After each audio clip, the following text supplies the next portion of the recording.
Welcome back to Crypto Meets the Eye. Jerry here with an update for you. Do me a favor, friends. Smash that like button, hit subscribe, and comment down below. Now let's get into this. The next couple videos are going to be about going over all of the highlights, announcements that happened at Ripple Swell. Got a lot to go over. Buckle up and let's do this.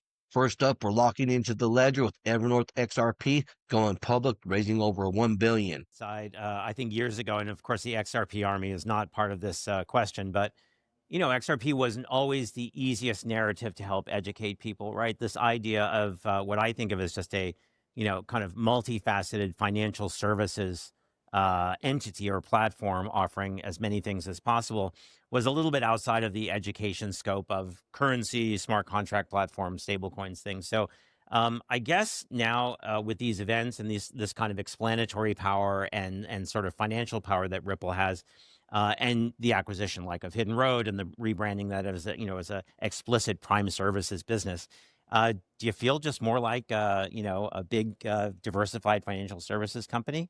Well, I mean, I think what's interesting is that we planted those seeds 12 years ago, but as you know, rebuilding the financial ecosystem doesn't happen overnight. So, hey, listen, there's ways to accelerate the acquisitions that Ripple has done is great. And I think that'll accelerate adoption, again, bridging traditional finance to crypto. But then there's a lot that I'm excited about building directly on the XRP ledger as well. And, that's what I'm excited about with my new company, Evernorth, which is a XRP digital asset treasury. I think that is going to be a wedge that helps traditional institutions that want exposure to crypto be able to participate and get exposure, and in the future, get exposure to DeFi, but as easy as holding a stock. Right. So you can just go into your portfolio and you can add XRPN, Evernorth, and you'll get access to a lot of what crypto has to offer. We are kind of big fan. I don't know, Jen, if you are. I'm a big fan. I'm going to say we're big fans of the DAD structure because it gives a lot of the benefits of, let's say, an ETF wrapper without some of the sometimes unnecessary constraints like daily liquidity and things like that, or it allows treasurers to really do interesting things that can't be done in other wrappers. So, having XRP in that kind of format is obviously going to be great news for the faithful. What kind of things are you able to talk about now that you can do in terms of once you have that in your treasury to make it more appealing to folks? Yeah, so I mean, I think just a couple of things. One, by holding public stock equity versus an ETF, and ETFs are great too. I mean, they help plug in to the traditional system. It makes it easier. But I think what we can do in the future at Evernorth is also plug into the DeFi ecosystem. We can earn yield on that treasury. Now, you think about how hard that is for individuals, even for myself as a crypto, OG, as they call, it is a lot to unpack to participate in the DeFi ecosystem. What I'm excited about is bringing that with a couple of clicks. You can go add the stock, but then you get exposure to all that great goodness that could potentially be coming down the line in the DeFi ecosystem.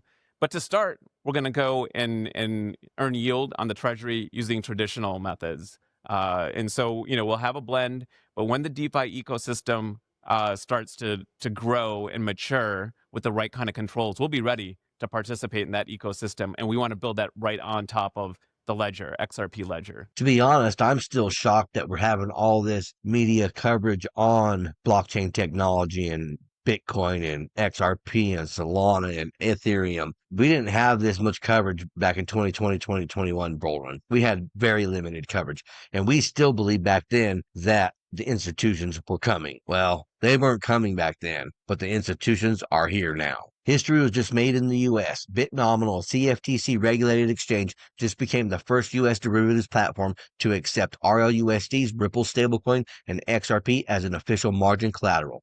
This means RLUSD enters regulated markets.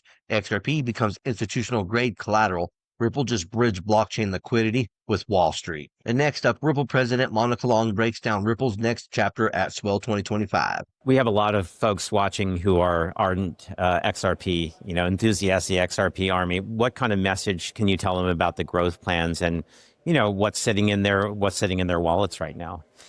Yeah, I mean, within Ripple, so of course we have a commercial business where we're serving financial institutions with that digital asset infrastructure, and then we also have a team that's purely dedicated to the ledger and continued innovation. I hope developers been following over the past couple of years the amount of new features that we've put up for amendment. Next up is a lending protocol.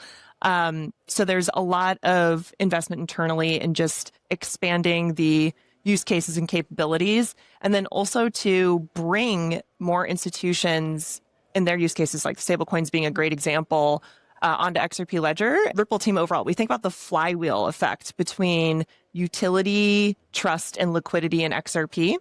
And, we put a lot of work into utility. What we're seeing now unfold is one of the main reasons why I believe that 4-year crypto cycle that we have been on for the last, 10, 12 years since Bitcoin was created in 2009, that's going away. We're not going to have that 4-year cycle anymore. Once utility takes off and we actually see a real utility run, that's when you're going to see these utility altcoins decouple from Bitcoin and Ethereum and take off. I promise you this. Within 18 months, you're going to see the top 5 in crypto be completely different than what it is today. The only one that'll probably still be there is XRP, maybe Solana. This utility cycle is going to turn altcoin season into a super cycle. And last up, Bitwise CEO at Ripple Swell. It is the end of the beginning for crypto. The real money is coming in. Ripple Swell 2025 had plenty of big moments, but Hunter Horsley, CEO of Bitwise Invest, might have said it best live on CoinDesk TV. The excitement this year is really about how traditional finance and crypto are finally connecting. It is the end of the beginning for crypto. That line hit different because coming from a CEO of a 16 billion asset manager is not hype, it's confirmation. Horsley broke down exactly what's happening right now. We're seeing mainstream institutions building on blockchain. It's not just hype anymore, it's actually happening. He revealed that Bitwise Solana staking ETF be sold just pulled in 500 million in 5 days, calling it the biggest ETF launch of 2025 so far. Then came the hint every XRP holder was waiting for. But also keep in mind, just after these new ETFs went live, the Solana, HBAR, and Litecoin ETFs, what happened to the market? It crashed. Do you think that was just a coincidence? And then he goes on to say, if an XRP ETF launches, I anticipate similar interest. Inflows will follow assets with real utility. XRP's role in payments positions it very well here. Translation, he's basically saying XRP could see the same wave of money Solana did, only this time with payments utility, not speculation. Crypto isn't replacing finance, it's updating it. When the CEO of Bitwise, one of the biggest ETF issuers in the US, says that at Ripple's event, you know where this is going. Everyone should be unbelievably excited. After XRPL and XRP are over 13 years old, the crypto space is maybe 15 years old. It's all happening now. This space, for the first time, is going mainstream in 2025. Part of going mainstream means that there are people coming on board, incredible institutions here at Swell who are building services, integrating, but they're mainstream by definition because they're doing other things also. And that means for them, a month is super fast, a quarter is fast. And so I think in the crypto space, the timeframes that people are familiar with are just getting pushed out. And there's a little bit of relearning how to interpret the news flow as a byproduct. But I will unequivocally say we've been around for 7-8 years now. I have never seen it feel as inevitable as it does right now in this year that crypto is arriving to update the financial system and will be a mainstream asset class. And don't forget, months ago, when I made my new favorite words, what were they? What was my new favorite words to say? Gotta say it, my friends. The institutions are here. Well, that's what I have for you, folks. Until next time, stay savvy, stay stacking, and I'll catch you in the next one. If you enjoyed this, smash that like button, hit subscribe, and comment down below. And if you want more crypto deep dives, check out our videos right here on Crypto Meets AI. Thank you for watching. Remember to always do your own research. This is not financial advice.